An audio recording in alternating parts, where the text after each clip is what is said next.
हो, बनकर एकजुट उसे पूरा सम्मान दो। बस એમની આંખમાંથી કરુણાના બે બુંદ છલકે અને આ વિશ્વમાં શાંતિ થશે।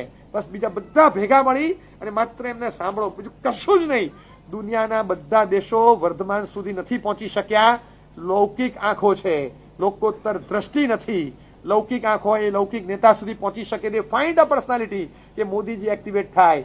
આ પણ એક ગૌરવનો વિષય છે કે ભારતના એક અગ્રીમ નેતા માટે દુનિયાના ચાર ખૂણેથી અવાજ આવે છે કે ભાઈ તમે એક્ટિવ થાઓ અને આ યુદ્ધને રોકો અને વિશ્વમાં થતી હારાકીરીને, કારણ કે આ માણસ પાસે એન્શન્ટ વિઝડમના આઈડિયાઝ છે, હજી છે, એટલે એમની પાસે આ વસ્તુઓ છે, એટલે એમની પર આસ્થા બંધાઈ અત્યારે। પણ આપણને મનમાં એમ થાય એકવાર કે આ વિશ્વને અત્યારે જો ખરેખર જરૂર હોય, બધા તમે કુવેટમાં છો, કતારમાં છો, તમે ઓમાનમાં છો, ગલ્ફ કન્ટ્રીઝમાં છો કે ગલ્ફ કન્ટ્રીઝની બહાર છો, યુરોપિયન દેશમાં છો, ચાઇનામાં છો, રશિયામાં છો, અમેરિકામાં છો, ક્યાંય પણ છો, હર આત્મા દુખી હૈ।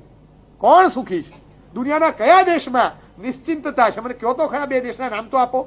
આખા દુનિયાભરમાં કોઈ ચાર દેશ એવા છે જે અત્યારે શાંતિથી બેઠા છે? થતું ભારત પાકિસ્તાનનું વોર છમકલું થાય તો ત્યારે અમેરિકામાં કઈ વાવાઝોડું ના આવે। અમેરિકામાં વાવાઝોડું આવ્યું હોય તો યુરોપમાં શાંતિ હોય।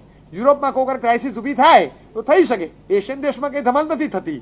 પણ અત્યારે આ એક ટેકનિકલ કારણ એવું આવી ગયું કે એને આખી દુનિયાને હલાવી નાખી છે। એક દેશ, હર આત્મા દુખી હૈ, સુખ શાંતિ ખો ચૂકી હૈ। કોઈ જગ્યાએ સુખ નથી, કોઈ જગ્યાએ શાંતિ નથી, કોઈ પણ જગ્યાએ નહીં। હર આત્મા દુખી હૈ, સુખ શાંતિ ખો ચૂકી હૈ, હર દ્રષ્ટિ હો કે વ્યાકુલ, મહાવીર પે રૂકી હૈ। બસ ભગવાન તમારા પર અમારી નજર સ્થિર થઈ ગઈ છે કે હવે તમે પાછા આવો અને આ દુનિયાને પાછો એક રાહ બતાવો।